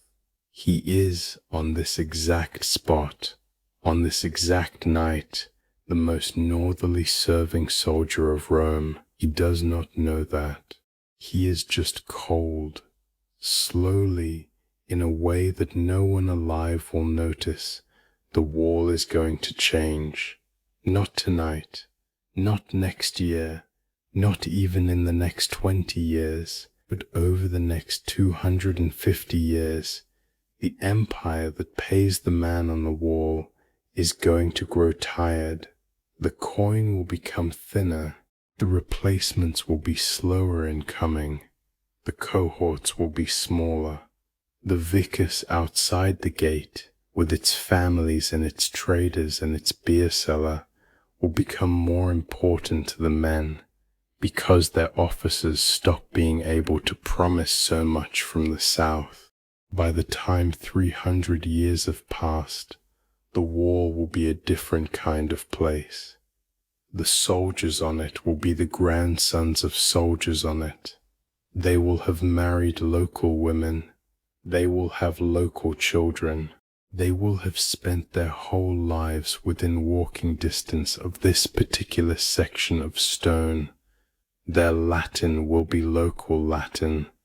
Their loyalties will be local loyalties. They will still wear the uniform and still call themselves the army.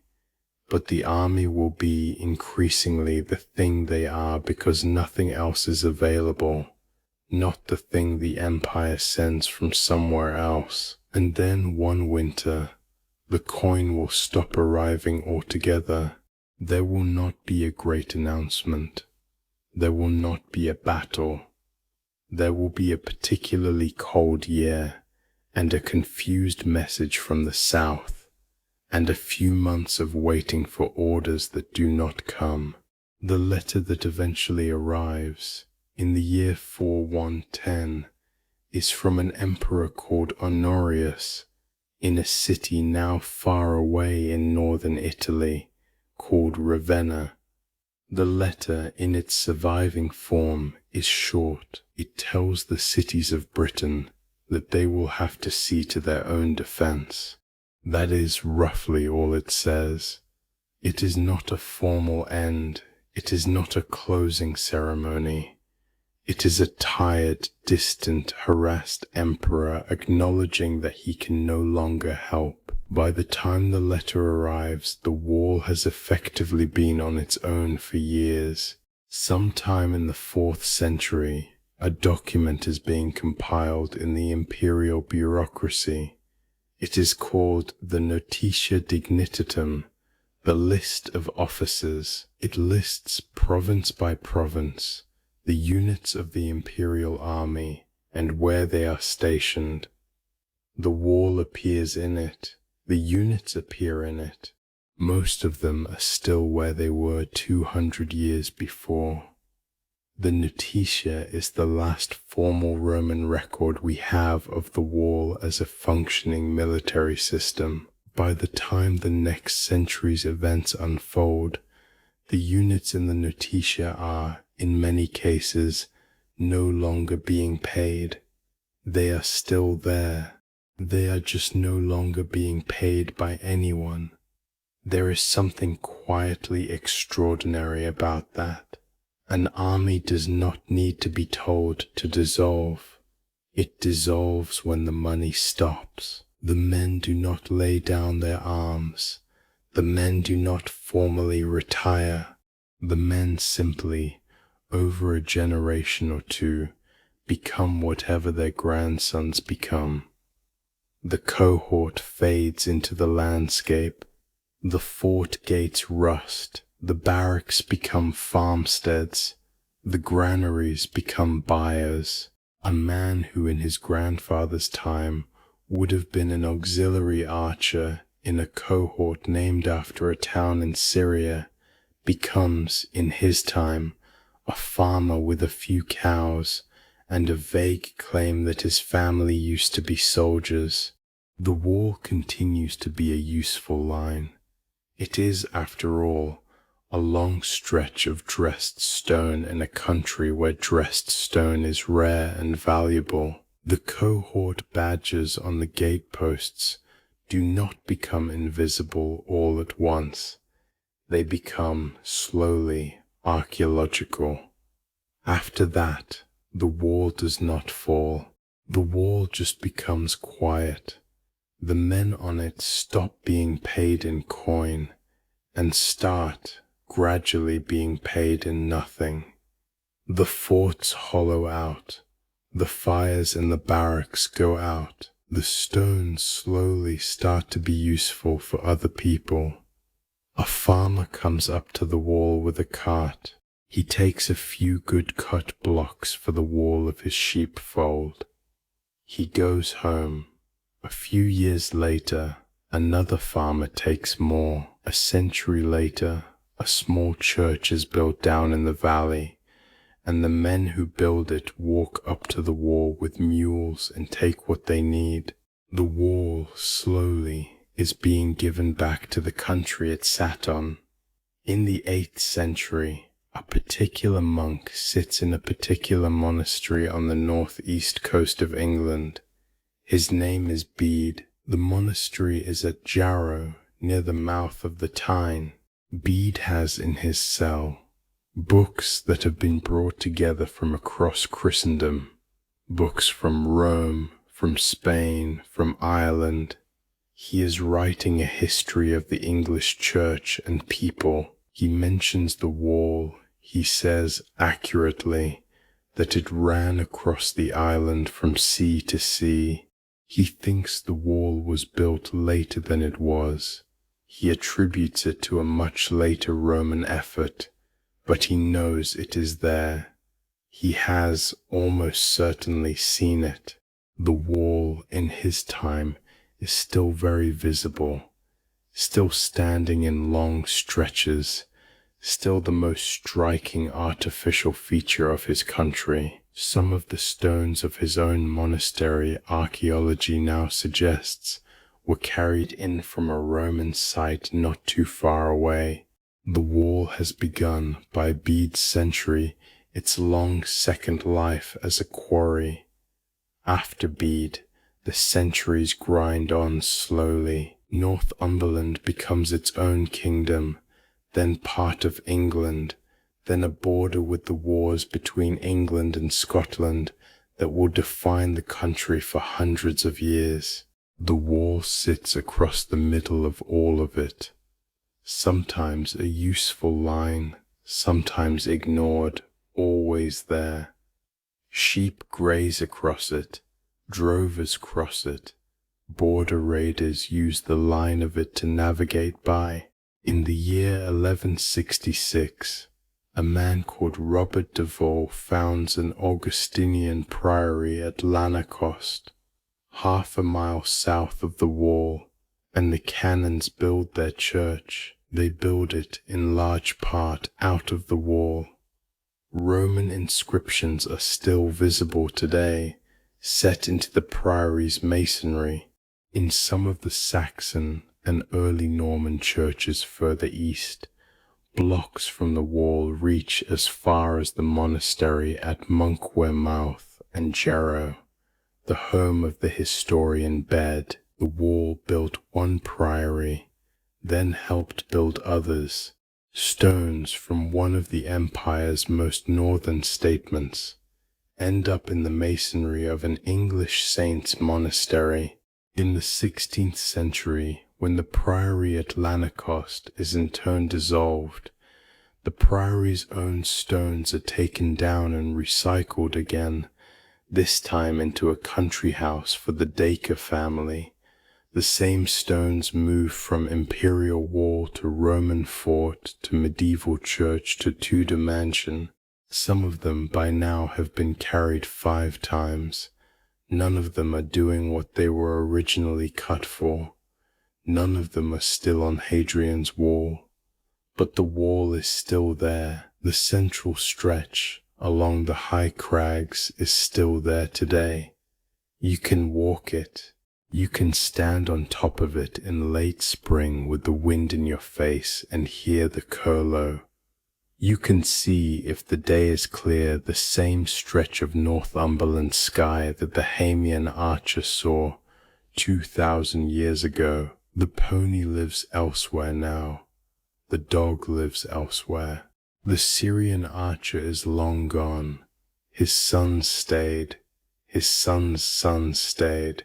His descendants are, somewhere, indistinguishable from anyone else. The names have melted. The cohort, the cohort, the cohort. None of it survives in the same form. A great deal of the wall is, by our time, no longer visible at all. The eastern stretches, from the river Tyne down through what became Newcastle, were quarried out and built over centuries ago. The western stretches, where the wall was originally turf, are mostly soft mounds under farmland now. What you can see today when you walk the long footpath along the wall is the central section, the section that climbs over the high black volcanic crags called the windsill, where the stone was hardest to remove and the country was hardest to farm.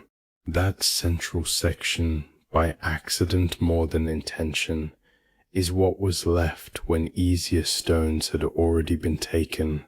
The wall survives, in its most visible form, in the places where it was least useful as a quarry. A man with a cart could not get up the slope of Hotbank Crags to take stones, and so the stones on Hotbank Crags are still in their original courses, 1800 years on. The wall hid in the difficulty of its own landscape.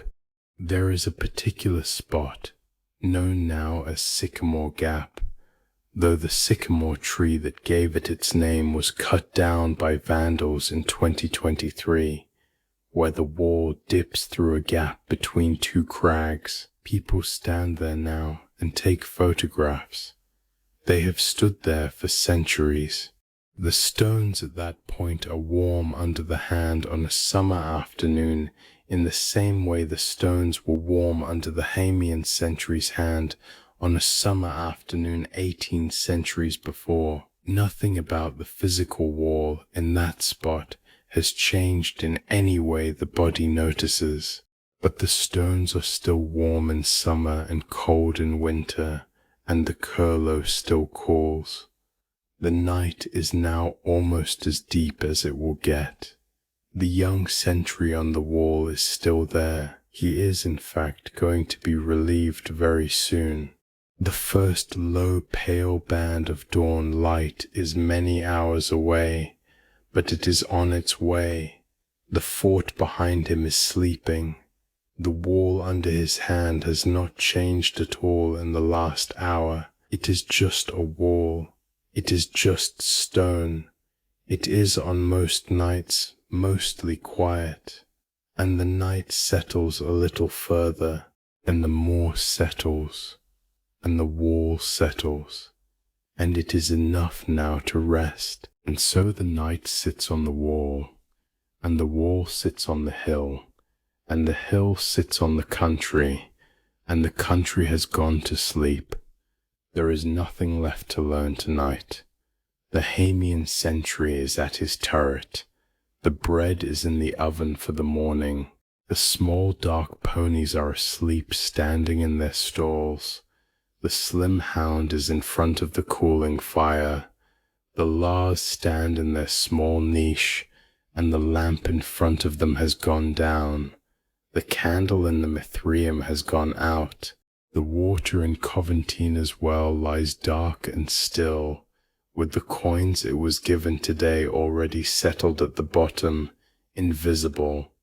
The wall runs east, and it runs west, and from this hilltop, on this exact night, the empire reaches all the way back to the man's hometown on a slow river in Syria. He cannot feel it from here. He cannot feel the distance. He just feels the cold stone under his hand, and the wet wool inside his sandal, and the slow pattern of his own breath. And that is enough. The wall does not need anything from you tonight. The moor does not need anything from you tonight. The story is finished. The Syrian sentry will be relieved soon.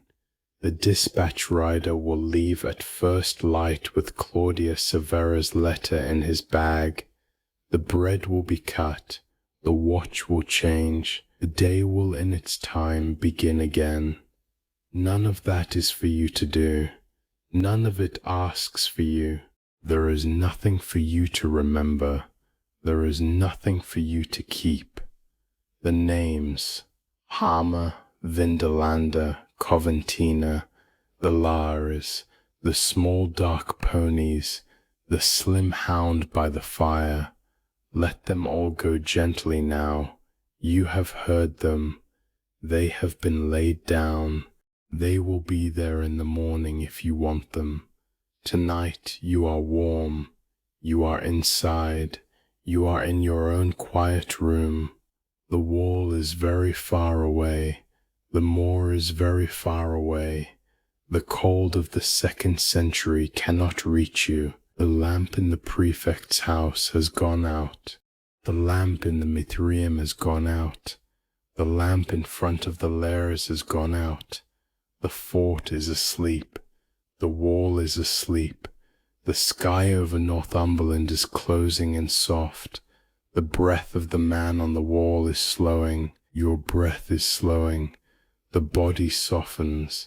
The shoulders soften. The jaw softens. The hands open a little where they rest. The day is gone. The day is gone. There is nothing left of it for you to carry. Let the wall stand in the dark. Let the moor be quiet. Let the curlew not call again tonight. Let the small dark pony sleep standing up. Let the candle stay out. Let the spring stay dark. Let the stones be cold. Let the men in the barracks sleep. Let the night be long. There is nothing more for you to do. Let the wall hold itself. Let the empire hold itself. Let the centuries do their slow, quiet work. Close your eyes. Let the breath slow. Let the shoulders go. Let the day be gone. There is nothing to hold. The wall holds itself. The moor holds itself. You are safe. You are warm. You are here. Sleep well.